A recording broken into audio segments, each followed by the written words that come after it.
네, 어제 새벽 북한이 엿새 만에 다시 단거리 탄도미사일을 발사했다. 이 속보가 전해졌고요. 우리 합참도 이 발사체를 단거리 탄도미사일로 규정했다는 보도까지 전해드렸습니다. 그런데 북한이 오늘 어제 발사한 건 미사일이 아닌 신형 방사포를 시험 사격한 것이다. 이렇게 밝혔습니다. 우리 군은 여전히 탄도미사일로 보고 있는데요. 왜 말이 다른 건지 홍현익 세종연구소 외교전략실장 모시고 관련 내용 짚어보겠습니다. 어서 오십시오. 안녕하십니까? 예. 우리 파악하고 북한 발표가 조금 다른데 이 부분 잠시 뒤에 짚어보기로 하고요. 일단 북한 표현대로라고 하면 새로 개발한 대구경 조종 방사포 이렇게 표현을 했거든요. 자, 아직 사진은 공개가 안 됐습니다만은 어떻게 파악하고 계십니까? 신형이라는 건 뭐 새롭다는 거고요. 새롭다는 대구경이라는 거는 포탄의 지름이 더 길다는 거죠. 그러니까 포탄이 더 크다는 거, 위력이 더 세졌다는 거고. 조종 방사포인데 방사포는 그냥 외부 추진력에서 쏘니까 그냥 자유낙하하는 건데 조종이 가능하다. 이거는 기능이 있다는. 그러니까 조종 기능이 있다는 거니까 만약 이게 사실이라면 정말로 막을 수 없는 거죠. 본래 방사포는 막지를 못합니다. 일종의 대포거든요.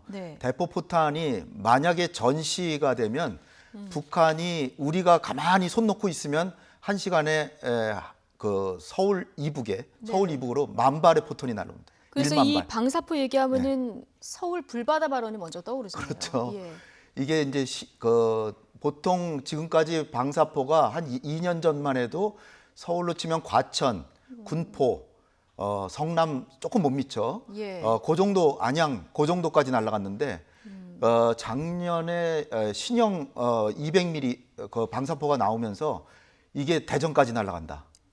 그러니까 요격할 수 없는 대포탄이 대전까지 날아간다 그러는데 지금 50km가 더 늘어난 거죠. 그렇죠. 250km 더 늘어나고 200km 정도까지가 한계인 거죠. 그런데 또 조종 가능하다. 그러면은 기존의 방사포도 요격용이 아니거든요. 그러니까 이게 우리가 알 수 있는 게 절대로 전쟁에서는 안 된다. 물론 단번에 10,000발이 한 시간에 날라오진 않겠죠. 우리가 계속 원점을 다 타격해가지고 그래도 1,000발은 날라올 겁니다. 아무리 적게 잡아도 1,000발. 서울에 1,000발이 날라오고 보세요. 지금 거리도 늘어나고 조종도 가능한 신형이라는 북한 얘기인데. 조종이 가능하다는 게 마음대로 자동차 운전하듯이 되는 건 아니고 한 번 정도 뭘 뿜어내면서 약간 변칙 운행이 가능하다는 것이 아닌가 생각이 돼요. 약간의 궤도 수정. 약간의 궤도 수정. 그러니까 요격 미사일이 날라와서 그걸 피하려고 그거를 보고선 움직이는 게 아니라 어느 시점에 가선 한 번 변칙하고 다시 원래 궤도로 가는 그런 것이 아닐까 이렇게 추정을 해봅니다. 자, 이 정도 기능이라고 하면 미사일하고 차이점을 좀 보면 어떤 차이점이 있는 미사일은 겁니까? 자체 추진력이 있어서 날아가면서 자기 그 궤도를 수정하는 기능이 있어서 스스로.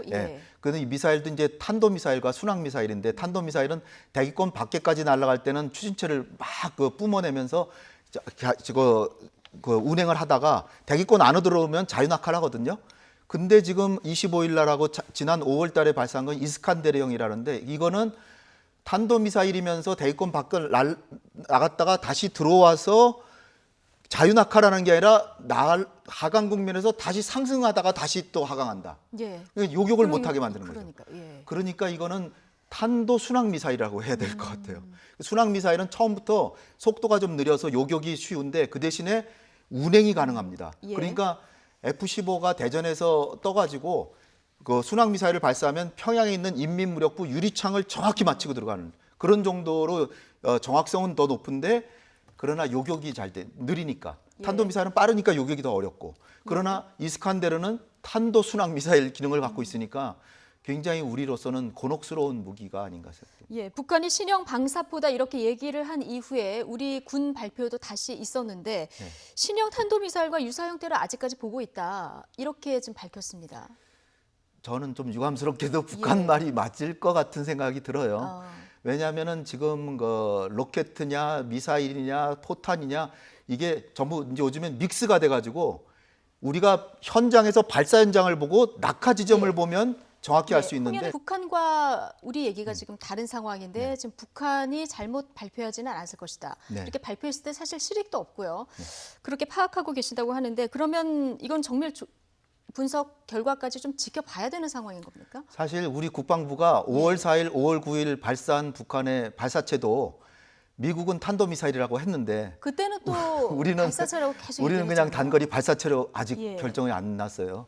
왜냐하면은 이게 이제 그 지금 질문하신 거와 연관이 있는데 지금 미사일 기술, 포탄 기술이 믹스가 돼가지고 발사 지점과 낙하 지점 두 군데를 봐야만 이게 뭔지를 정확하게 규명이 되는데 예. 우리는 뭐 최소한 수십 킬로 밖에서 이 탐지하는 거잖아요, 레이더로. 그러니까 이 그냥 그 포탄과 미사일과 로켓의 특성만 가지고 비교하면 각각의 특성을 다 갖고 있기 때문에 예. 규정하기 어려운데 지금 중요한 의미는 탄도미사일이라고 하는 거는 5월 4일, 9일에 발사한 거는 우리 정부가 북한의 발사를 안보리로 가져가진 않겠다 그래서 규명을 안 한 거고요. 예. 미국은 단거리 탄도미사일이라고 했습니다. 그러나 요번에는 이제 우리 국내에서 우리 정부가 능력이 너무 없다 막 이렇게 그러니까 지난 25일 날 발사하자마자 탄도미사일이라 그랬고 어저께도 탄도미사일이라 그랬는데 이거는 안보리로 가더라도 우리 군이 능력이 있다는 걸 보여주기 위해서 그랬는데 지금 틀릴 수도 있어서 예. 문제가 됐는데 제가 볼 때는 능력이 없어서가 아니라 북한의 미사일 그 개발 수준이 우리의 그 레이더 탐지 기술보다 더 빨리 가는 거 아닌가 이런 생각이 들어요. 네. 그러니까 이게 한두 끝도 없습니다. 예. 예. 지금 북한은 그럼 도대체 왜 이러는 건가? 그리고 네. 누구를 향한 메시지인가? 이걸 네. 분석하는 것이 네. 중요할 텐데요. 어제 날아간 거리가 250km입니다. 원산에서 남쪽을 겨냥하면은 여기가 평택까지. 이제 평택까지라고 네. 하거든요. 이 거리상으로의 함의는 뭐라고 봅니까? 원산이 아니라 뭐 휴전선에 쏘면 대전 인왕까지도 가죠. 그러니까 우리 뭐 상군사령부를 겨냥했을 수도 있고 뭐 여러 가지 해석이 있는데 언론에서 제일 많이 나온 그 이유 순서로 보면 북한도 그랬고 한미연합훈련 왜 하느냐 항의. 네. 이거는 저는 제일 가능성이 적다고 봐요. 왜냐하면 가능성이 적다. 항의해도 우리는 할 네. 거기 때문에. 네, 그걸 알고 있기 때문에. 네, 두 번째는 이제 그 북한의 내부 군 사기나 주민들 결속 강화 이것도 뭐 가능성이 그것도 이유가 되지만 더 이유가 큰 거는 미국이 내놓는 협상안이 마음에 안 든다. 좀 더 좋은 협상안을 내놔라라고 계속 이렇게 찝쩍찝쩍 내보는 거고요. 예. 가장 비핵화 협상 앞두고. 예. 가장 큰 이유는 작년과 금년에 그 남북 관계나 북미 관계가 좋았기 때문에 단거리 미사일 실험을 한 번도 못했어요. 그런데 지금 한국이 F-35를 들여오고 이게 스텔스 기능이 있어서 평양 상공을 날라와도 그들은 잘 모를 수도 있어요. 예. 그러니까 두렵죠. 그러면 우리가 공군력에 있어서 압도적으로 우세하면 우리는 2000년 이후에 각 정부마다 5년마다 미국에서 최첨단 전투기 20대에서 40대 매 5년마다 샀거든요. 예. 근데 북한은 한 대도 못 샀어요. 우리가 100대 이상 살 때. 그렇다면 북한의 입장에서 보면 너무나도 군사적 열세죠.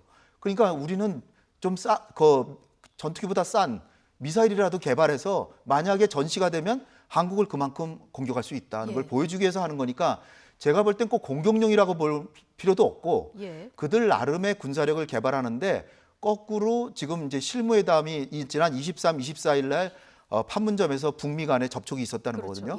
그때 북한의 실무자가 얘기하기를 베리순 아주 조만간에 실무회담에 복귀하겠다 얘기를 했다는 겁니다. 그러니까 지금 8월 말 되면은 더 이상 미사일 발사 못 해요. 그 얘기는 그때까지 단거리 미사일 개발할 수 있는 건 다 해봐라라고 하는 것이 아닌가. 오히려 신무기 개발 쪽에 저는 무게를 두고 있습니다.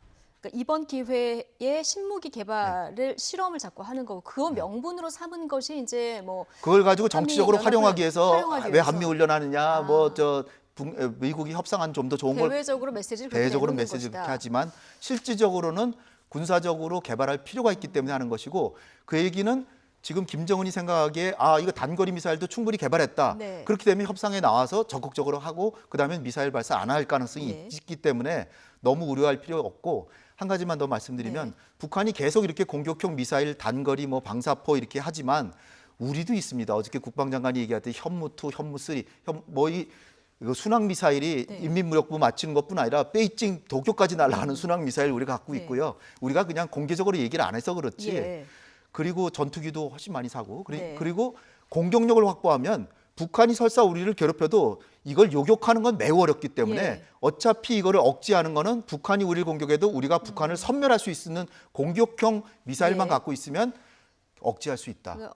저는 그렇게 봅니다. 비핵화 협상 앞두고 협상력을 끌어올리기 위한 전략이라는 얘기를 해주셨고 25일에 위력 시위 사격 이렇게 얘기했는데 이번에는 시범 사격이다 이렇게 명시한 부분도 좀 주목해서 봐야 될 것 같습니다. 유엔 안보리가 내일 아마 우리 시간으로 자정쯤 열릴 것 같아요. 이게 어떻습니까? 북한 때문에 열리는 겁니까? 아니면은 원래 그 정례 회의 중에 이 안건이 포함된 겁니까? 제가 지난달에 파리를 갔다 왔는데요. 그러니까 독일과 프랑스의 안보 전문가들 만나서 얘기를 하는데 제가 놀란 게 미국보다 훨씬 대북 강경 기류가 커요. 미국보다. 예, 미국보다 더 강해. 그러니까 안보리 결의안을 확실히 지켜야 된다. 예. 그 문재인 대통령 작년에 유럽 가셔가지고 조금 약간 망신까지 당하신 거 아닙니까? 그게 우리가 좀 제재를 좀 완화해줘서 북한을 적극적으로 예. 비핵화시켜야 된다. 제가 볼 때 옳은 말씀인데도 거기 분위기는 다르더라고요. 그러니까 미국보다 오히려 대북 강경 기류가 더 강하기 때문에 지금 안보리 소집되는 게 미국이 소집을 요청했으면 심각합니다. 이건 제재하려고 그러는 건데 프랑스나 영국이나 이런 나라들이 안보리 소집 요구한 거는 그냥 이거 문제 그냥 한번 그 경고라도 해야 된다는 거지 새로운 제재가 하려는 건 아니기 때문에 미국의 태도가 중요한데 미국은 통상적인 훈련이고 김정은과의 신뢰는 유지되고 있다고 하니 별로 걱정할 건 없습니다. 미국은 뭐 중장거리 미사일에만 관심이 있을 테니까요. 그 폼페이오 장관이 중장거리 미사일은 안 쏘겠다라고 판문점에서 얘기했다라고까지 얘기한 적이 있습니다. 알겠습니다. 자, 홍현익 세종연구소 외교전략실장과 오늘 얘기 나눠봤습니다. 고맙습니다. 감사합니다.